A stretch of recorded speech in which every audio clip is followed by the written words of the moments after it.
அனைவருக்கும் வணக்கம்.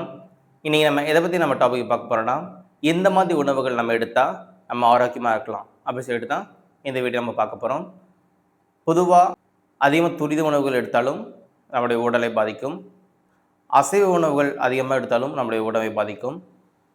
அதேபோல குறைவான சைவ உணவுகளும் நம்முடைய உடம்பை பாதிக்கும்.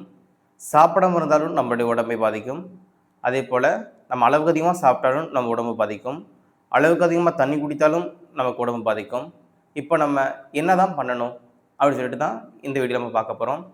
பொதுவா கொஞ்சம் சைவ உணவுகள், இப்போ சைவ பிரிவுகள் மட்டுமே இருப்பாங்க.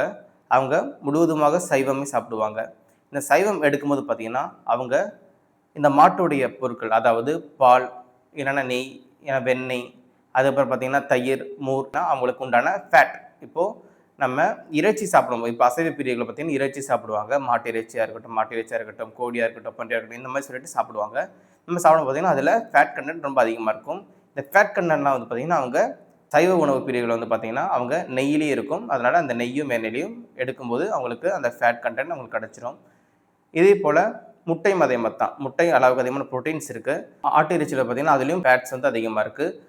இதே போல் பார்த்தீங்கன்னா எந்த மாதிரி உணவுகள் எடுக்கலாம்? ஒரு நாளைக்கு இல்லை ஒரு வாரத்துக்கு நம்ம எந்த மாதிரி உணவுகள் எடுக்கும்போது நம்மளுடைய உடம்பு ஆரோக்கியமாக இருக்கும், எந்த ஒரு நோயும் அளவுக்கு அதிகமாக நம்மளை தாக்காமல் இருக்கும். அதே போல் நமக்கு எந்த ஒரு சிம்டம்ஸ், அதாவது ஃபீவராக இருக்கட்டும், அதேபோல் உடல் சோர்வாக இருக்கட்டும், தலை சுற்றலாக இருக்கட்டும், அதுக்கப்புறம் பிபி ஹையாக இருக்கட்டும், பிபி லோவாக இருக்கட்டும், எந்த மாதிரி உணவுகள் எடுத்தால் நமக்கு அது கரெக்டாக இருக்கும். இது பொதுவாக ஒரு ஹெல்த்தி பீப்புளுக்கு நான் சொல்கிறது.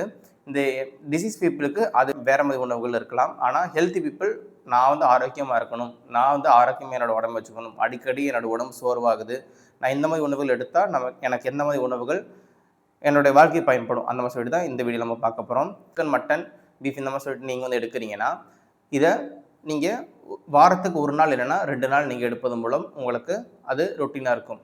அதே போல் முடிஞ்ச அளவுக்கு நீங்கள் பிராய்லர் கோழியை நீங்கள் தவிர்க்கப்படுறது நல்லது. இதே போல் பார்த்தீங்கன்னா நீங்கள் முட்டையை நீங்கள் எல்லா நாளும் எடுத்துக்கலாம். அதுலேருந்து உங்களுக்கு ப்ரோட்டீன்ஸ் கிடைக்கும்.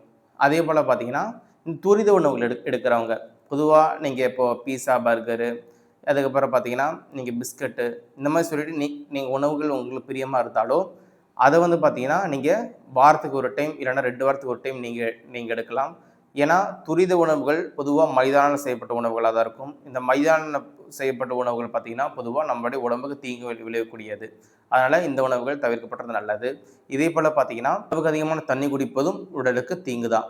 ஏன்னா அளவுக்கு அதிகமான எதுவுமே சாப்பிடாம நீங்கள் தண்ணி மட்டும் குடிச்சிட்டு இருந்தீங்கன்னா உங்களுடைய உடல் இருக்க எல்லா மினரல்ஸ் வந்து வெளியே போயிடும்.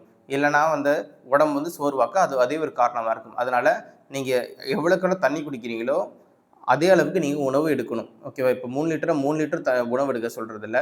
உங்கள் விரலுக்கேற்ற வீக்கம், அதாவது நீங்கள் எவ்வளோ உணவு எடுக்கிறீங்களோ அதுக்கேற்ற மாதிரி நீங்கள் தண்ணி குடிச்சிங்கன்னா உங்களுக்கு உடம்புல எந்த ஒரு பாதிப்பும் இருக்காது.